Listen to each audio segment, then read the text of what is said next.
ทุกคนคอยโยสร้างกีตาร์มานี่กะพามาเบิ่งหญ้าที่ทดลองเฮ็ดผสมยาฆ่าหญ้าเนาะทุกคนหลังจาก3 มื้อเฮามาเบิ่งนํกันเนาะ3 มื้อหรือ2 มื้อนี่แหละประมาณนี้หลังจากที่เฮาเฮ็ดมา3 มื้อนี่สภาพมันก็จะประมาณนี้เด้อทุกคนเด้ออันนี้เป็นสูตรแรกที่ข่อยทดลองผสมเบิ่งอันนี้ก็เป็นสูตรที่2นี่ก็ประมาณนี้หลังจากที่เอาลงคลิปตัวนั้นแล้วก็มีคนสนใจหลายอยากรู้บอกวิธีเฮ็ดเนาะมื้อนี้ก็เลยพามาเบิ่ง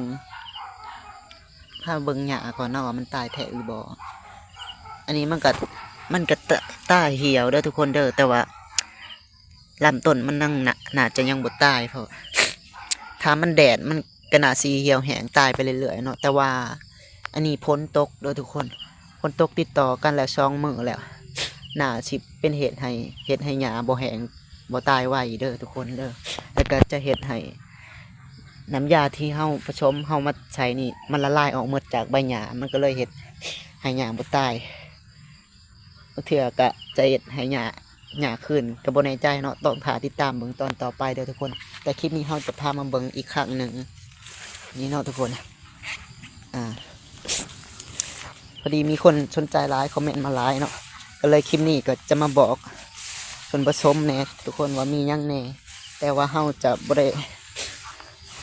ด้บอกปริมาณที่ผสมเด้อทุกคนเนาะเพราะว่าเฮายังบ่ได้มีการทดลองผสมแบบจริงจังเนาะว่าต้องปริมาณเท่านั้นเท่านี้เพียงแต่เฮามา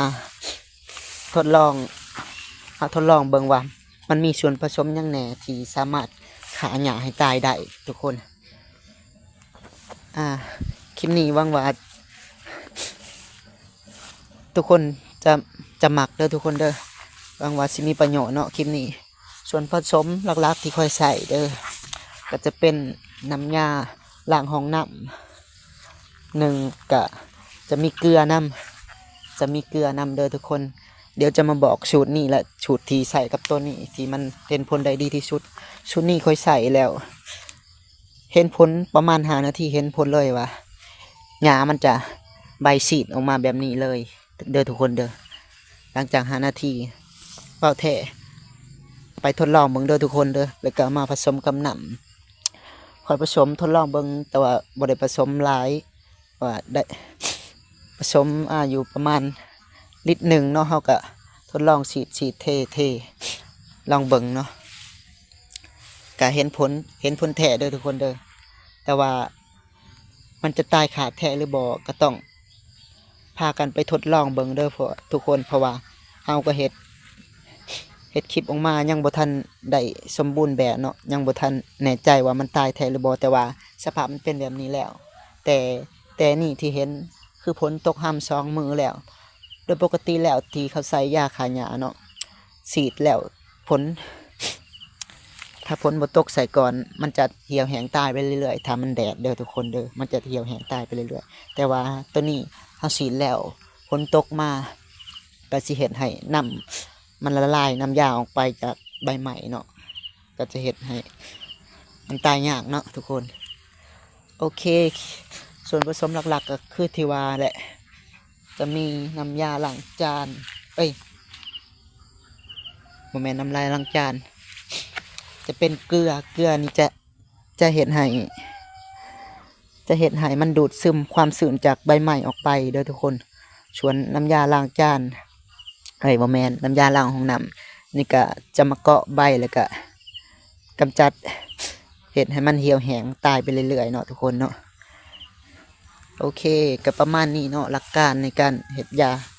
ผสมยาฆ่าหญ้าเนาะแล้วก็มีอีกอย่างหนึ่งที่ขอยอยากจะบอกก็คือยางมะม่วงเด้อ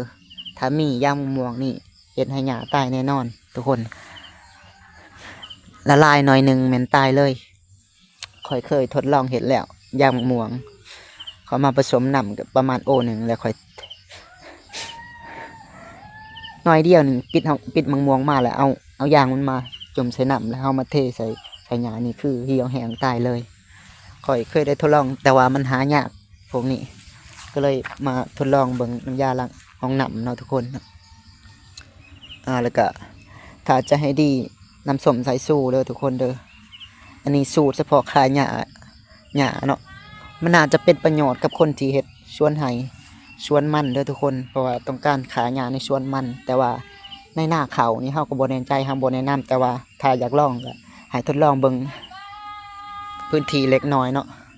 โอเคทุกคนวันนี้คลิปนี้จะมีประโยชน์เนาะฝากทุกคนกดติดตามกดไลค์กดแชร์กดคอมเมนต์เด้อทุกคนถ้ามักคลิปนี้ขอบใจหลายๆ